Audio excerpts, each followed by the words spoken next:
लगता है। मैं कौशल प्रसाद विश्वकर्मा केपी बाल गंगा क्लासेस से आपकी आज के ऑनलाइन क्लास में स्वागत करता हूं। जैसा कि बच्चों, आज हम लोग कक्षा 9 यूपी बोर्ड का चतुर्था पाठ आजादा चंद्रशेखर, इस पाठ का थोड़ा सा सारांश पढ़ लेते हैं। इस पाठ का सारांश ऊपर ही लिखा हुआ है पाठ के प्रारंभ में ही। जैसा कि आप देख सकते हैं कि राष्ट्रहित के लिए सहर्ष अपने प्राणों की बलि देने वालों में अग्रगण्य चंद्रशेखर भारत की स्वतंत्र इतिहास में सदा ही उल्लेखनीय और स्मरणीय रहेंगे। स्वतंत्रता रूपी वृक्ष को लगाने वाले प्रातः स्मरणीय वीर हम भारतीयों के द्वारा कभी भी भुलाए नहीं जा सकते। उन्हीं वीरों में मूर्धन्य परम स्वतंत्र चंद्रशेखर आजीवन स्वतंत्र ही रहे। लगातार प्रयत्न करते रहने पर भी अंग्रेज शासक उन्हें लोहे की श्रृंखला में नहीं बांध पाए।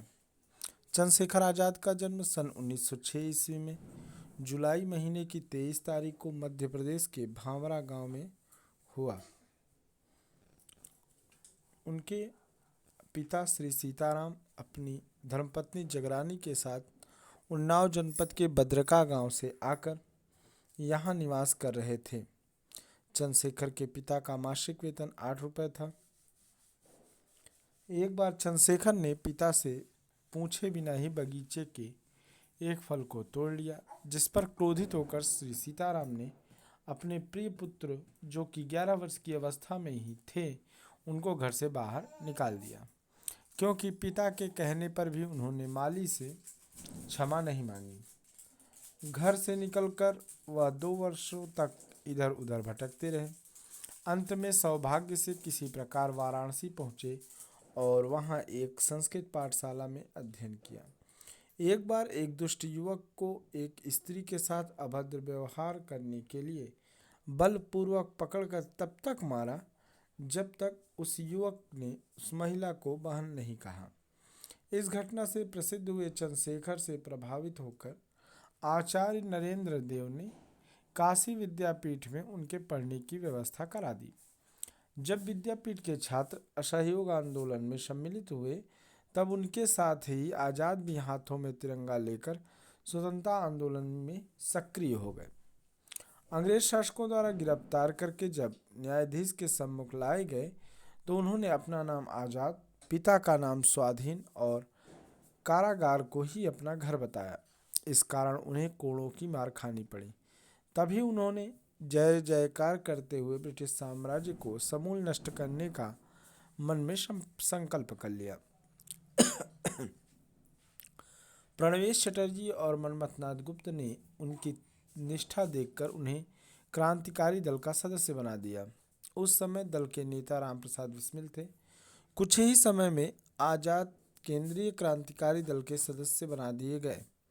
गोली का अचूक निशाना लगाने वाले आज़ाद ने सन 1925 ईस्वी में 9 अगस्त को हुए काकोरी कांड में सक्रिय भाग लिया और सन 1929 में अप्रैल महीने की 8 तारीख को आज़ाद के परामर्श से ही सरदार भगत सिंह और बटुकेश्वर दत्त ने विधानसभा भवन में बम विस्फोट किया। कानपुर नगर में वीरभद्र त्रिपाठी ने विश्वासघात किया, जो कि आज़ाद के लिए बड़ा ही अनिष्टकारी सिद्ध हुआ।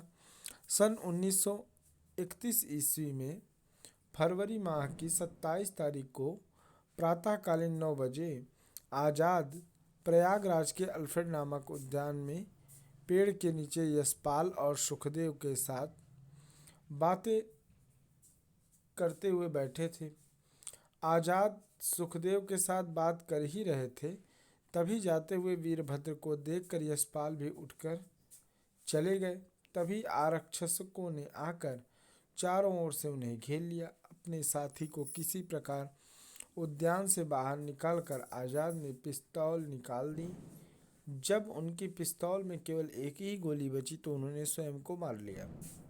इस प्रकार आज़ाद का शरीर तो चला गया, परंतु यश रूपी शरीर से वह सदा जीवित रहेंगे। ऐसे देशभक्त का सदा जन्म नहीं, ऐसे देशभक्त सदा जन्म नहीं लेते।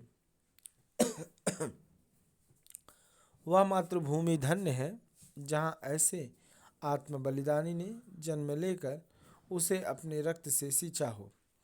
तो स्वतंत्रता प्राप्त करने का इच्छुक, क्रांतिकारी, दृढ़ निश्चय वाला यह चंद्रशेखर आजाद आत्म बलिदान करने के कारण अमर हो गया।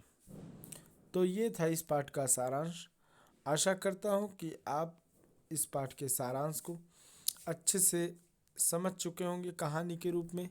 मैंने उन्हीं के शब्दों में ही यह सारांश बताने का प्रयास किया है। तो आप लोग इस सारांश को अच्छे से एक बार सुन लेंगे, उसके बाद समझने का प्रयास करेंगे। इसी के साथ यह पाठ का सारांश यहीं पे समाप्त किया जाता है और इसके अगले वीडियो में हम लोग इसके पंक्तियों के हिंदी अनुवाद को ध्यान से देखेंगे। तो ये क्लास आज के लिए यहीं पे समाप्त होती है। शुभम संस्कृतम, नमः संस्कृताय।